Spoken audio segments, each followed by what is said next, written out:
And the U.S. has sent FBI agents and Homeland Security officials now to assess the country and figure out how it can help Haiti. Haitian officials now saying there is a Haitian-born doctor who was based in Florida who allegedly arrived via plane in June. He is then said to have arranged to hire some of those involved in the assassination. Police saying the operation was part of a broader plot to install this doctor as president. Laurent Lamothe is the former Prime Minister of Haiti and author of The Hands of the Prime Minister.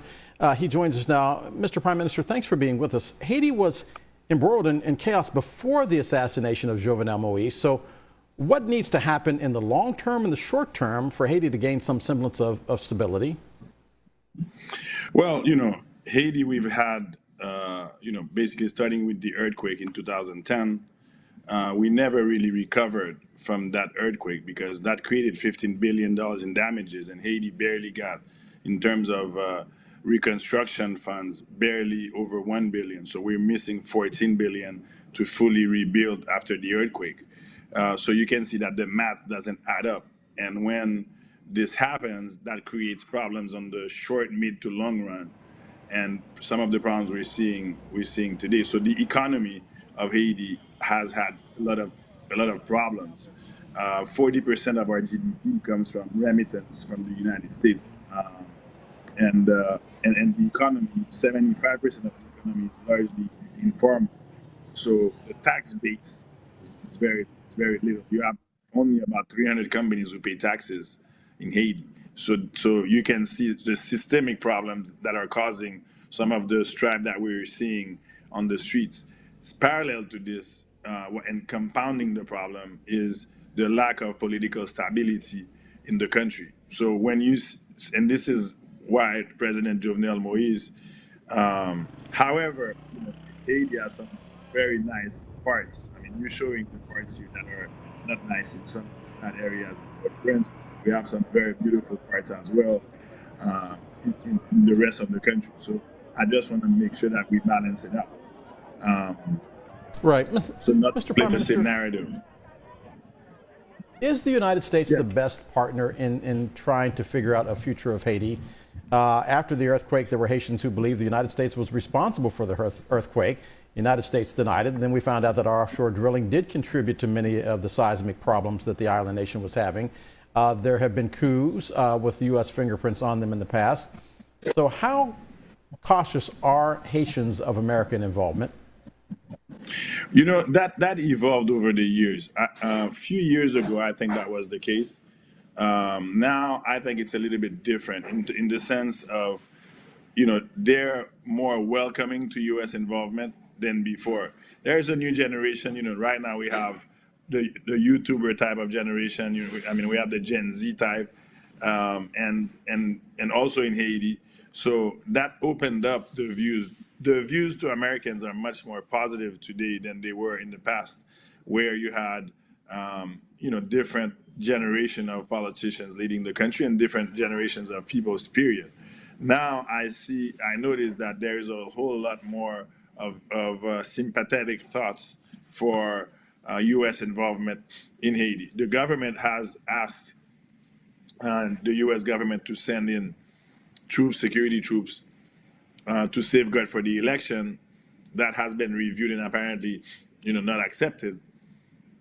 But, the key to Haiti being better is certainly holding free and fair elections as soon as possible and having a democratic leader to build around and work with in order to help fix some of the economic issues, create jobs, stabilize the country security-wise, and then put Haiti on the path of progress with a democratically elected leader.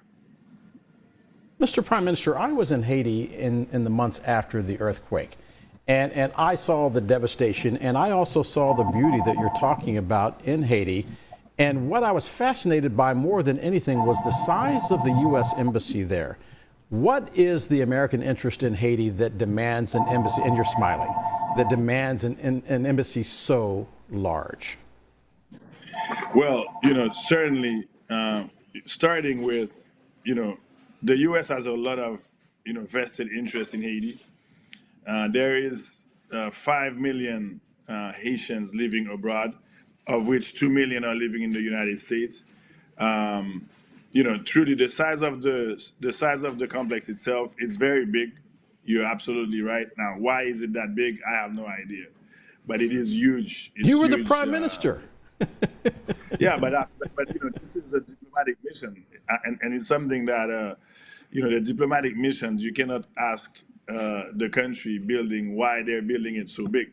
It's a very touchy issue, and although I was the prime minister, but diplomatic missions are outside of our scope of work, beyond our pay grade. Does it have anything to do with that 1.5 trillion cubic feet of natural gas off the coast of Haiti?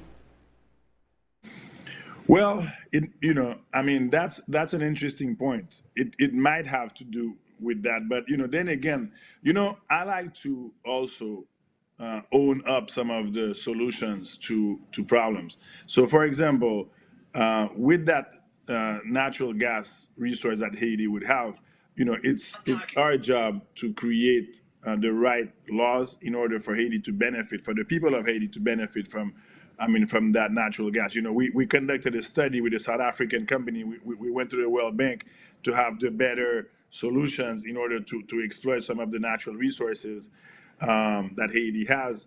And at the end of the day, we need to pass the right laws and deal with the right companies in order to exploit this for the benefit of our people, rather than dealing with naysayers. That are saying that Haiti will always stay in the cycle of poverty and misery, but rather look at this way as a sure way out of misery and poverty, which is our natural resources, and tap into it just like every country does. And this is an excellent point that you make.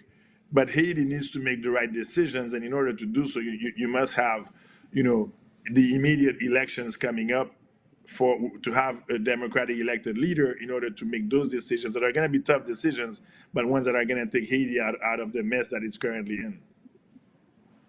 Mr. Prime Minister, Laurent Lamothe, the former Prime Minister of Haiti and the author of The Hands of the Prime Minister, thanks for being with us, and we will be right back. You're watching the second hour of DC Today.